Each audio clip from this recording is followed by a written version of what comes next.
Hi, and thanks for logging on to the Daily DVAR Halacha. And here's a brand new halacha for you, and it's for Wednesday, 15th day of March, 17th day of Adar. Here we go. Want to explain to you what's coming up this Shabbos. We call it Parshas Parah or Shabbos Parah. Let's explain the basics so you'll know what's going on. The way it used to work in the time of the temple, of the Beis Hamikdash, when it stood, may it speedily be rebuilt in our days, the way it used to work was that sacrifices were to be brought before, well, almost every day, pretty much.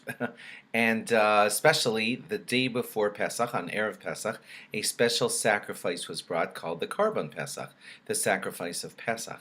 And everybody had to be perfectly pure from that, especially the purity that they would have to cause themselves to have was to rid themselves of the impurity of having touched a dead body or having come into contact with things that had come into contact with a dead body. Tumah and impurity is a whole other topic that needs a lot of study, and we can't do it in these short minutes here. But if anybody was impure, and that's called tameh, they needed the special ashes of the Parah Aduma sprinkled upon them. Now, what that was basically, this is not explainable by logic, by the way. It's a chok, an unexplainable law from God, that a special red cow, red heifer, we call it, would have to be prepared in a very special way, and then after we had its remains would be burned, and the ashes would be mixed with a special water, and then that mixture, just a tiny, tiny bit of it, of the ashes and the water, could be sprinkled on the impure person, and then they would become pure. Told you it wasn't logical. It's a chok. It's not explainable. But it's a law from God, and it had to be done in preparation for Pesach. Especially, nobody could be a part of the Karban Pesach, of that sacrifice for Pesach, if they were impure in that way. So a Parah Aduma would be, or the ashes of it would be sprinkled upon anybody who needed to become pure.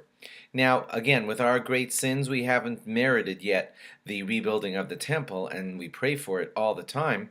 But meanwhile, what we have to do is, at the very, very least, study about it and learn about it, because that's as close as we could come to the actual accomplishment of that mitzvah. So, one of the ways we do that is we read, somewhere in the middle, there's a special formula as to how to arrive at which Shabbos it is, but trust me, it's this Shabbos, it's on all the good Jewish calendars, that this Shabbos is the Shabbos where we read Parshas Parah.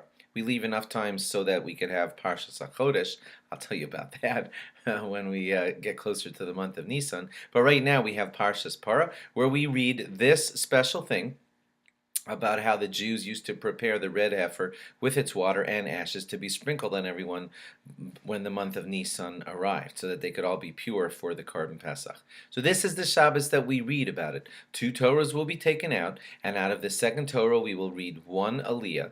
We will read the beginning of the Parsha of Chukas, because that talks about these special laws about the red heifer, and we'll also read a special Haftorah in honor of that, and that's the gist of Parshas Parah. You're now a miniature expert.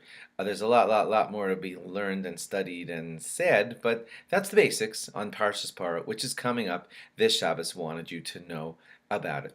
You're not going to feel much difference in the shul other than that. A second Torah will be taken out, a special Haftorah will be read, and some little minor adjustments will be made to the davening because it is Parshas Parah.